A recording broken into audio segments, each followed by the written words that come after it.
You've probably seen the dream, right? Quit your job, be your own boss, never answer to anyone again, make as much money as you want. Well, I'm here to tell you that that can be your reality. However, it's going to be harder than you think. This is coming from someone who I left the job in my early 20s. I burnt all the boats along with it like they tell you to do, and I ended up burning myself along with the boats. Now I've built a formula and left my last job systematically in order to do it successfully. And what I've learned that there are 5 harsh truths that you're going to have to face if you want to make that your reality too. Harsh reality 1, extreme ownership. Extreme ownership isn't just a mindset you have to adopt, it's literally the price of admission. Here's the thing, when you're an employee, it's okay to have that employee mindset, where if this isn't in my scope of work, that's on somebody else. However, if you're a business owner, everything is your responsibility. So now you have to take on that mindset of an owner, where although it might not be your fault that something's broken, and it might not be in your purview to actually fix said problem, it is definitely your responsibility to make sure it does get fixed. To give you an example, I have a software, a SaaS company. Now I have 0 tech experience, I have 0 development experience. However, anytime that website breaks or something's not functioning correctly, although I'm not the developer, although I didn't break the website, it is up to me to make sure that the developers find the issue and get it resolved ASAP. Because here's the thing, as the owner, the buck stops with you. So no matter what the issue is, you got to take accountability for it because no one else is coming to save you. Reality number 2, your time is not your own anymore. At least it's not just your own. It's true when they say you're leaving a 9 to 5 for a 24/7. Now, although you might not be working all of those hours 24/7, I can guarantee you that work will be done in all of those hours as an owner. Okay? Your workday is no longer structured to just an 8-hour block or 9-hour block or 12-hour shift, whatever it might be. It is now work can happen and needs to happen whenever it's required. The great part about working for yourself is the flexibility. So now this work is yours to do, but you get to now choose when you want to do it, for the most part. Let me give you an example. So like clockwork, it seems like every time I'm in Arizona visiting family, whether it's Thanksgiving or Christmas, holidays, that is exactly the time where I'm gonna need to go out and get a notary for closing documents done. That's the time when emails just my inbox blows up. And although we're laying around watching Christmas movies, I have to be over there on my phone responding to emails. Right now, I get to be present, I get to be around, and I'm present for all the other parts of the day and the other activities that I want to be a part of. However, I have to make sure that those things are getting done, although I'm there at Christmas time with the family. So just know, you can clock out as an employee, and as an owner, you might be off the clock, but the clock's never off you. The work is never quite done. Reality number 3, you now have to play both sides of the ball, offense and defense. That means you got to go out and grow your bottom line, sales, paid advertising, marketing, all the stuff that is fun and the growth-minded things that we all love to do as business owners. However, the not so fun side of things, you got to play defense now.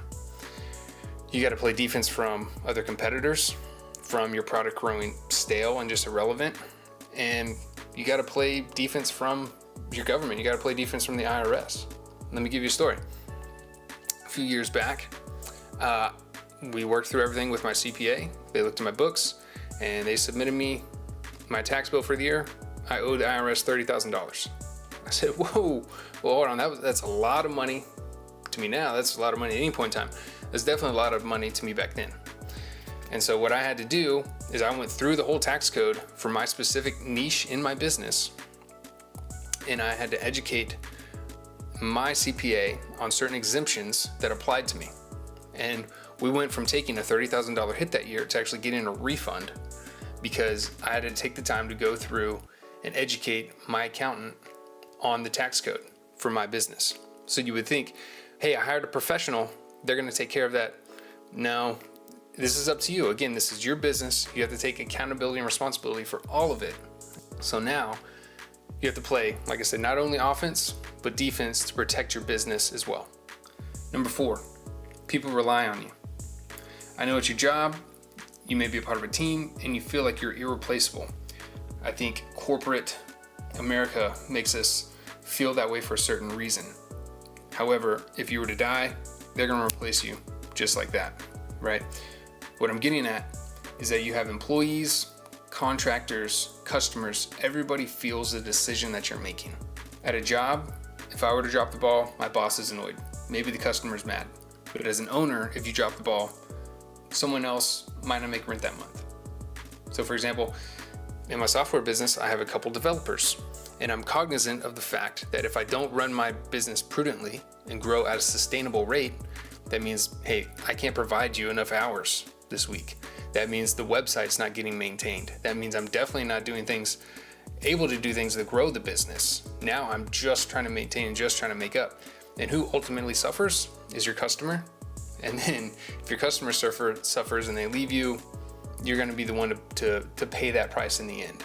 So as a business owner, unless you're just a total sole proprietorship with nobody else that's relying on you, no other contractors or anything else, it's literally just a one-man show, then maybe this isn't for you.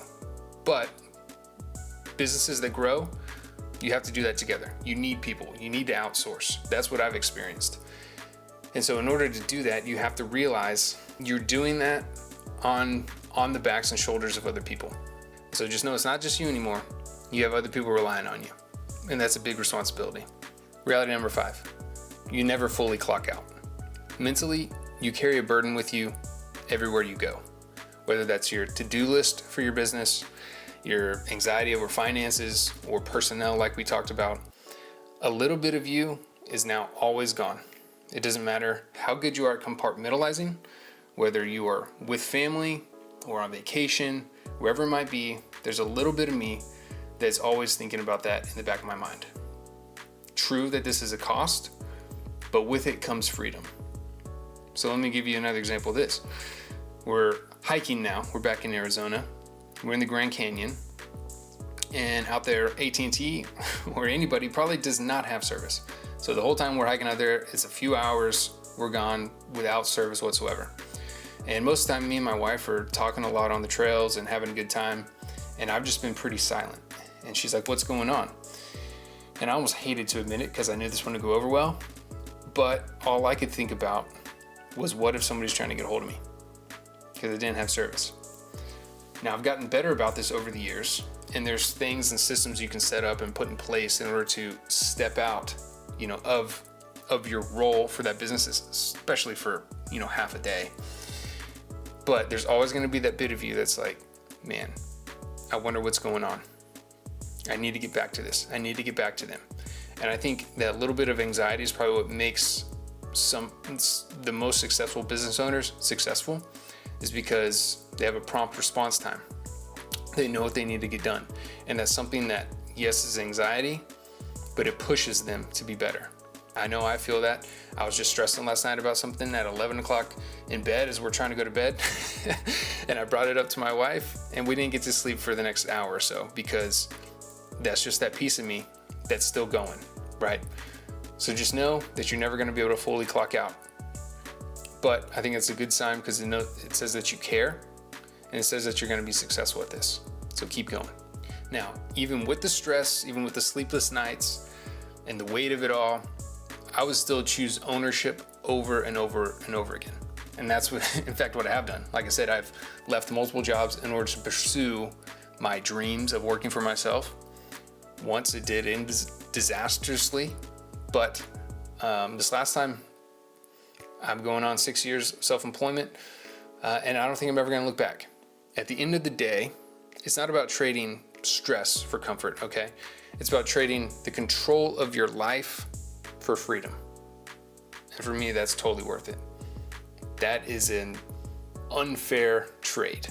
So if you're serious about breaking free from your 9-to-5 and actually gaining more autonomy and freedom in your life, hit the subscribe button and follow along, because here I'm going to start sharing more of those formulas I talked about that helped me leave my job successfully through land investing, note investing, buying businesses and building companies. But I'm also going to talk about things like this, the mindset that you have to have in order to buy back your time, and with that, your life. So don't just follow along, join the huddle.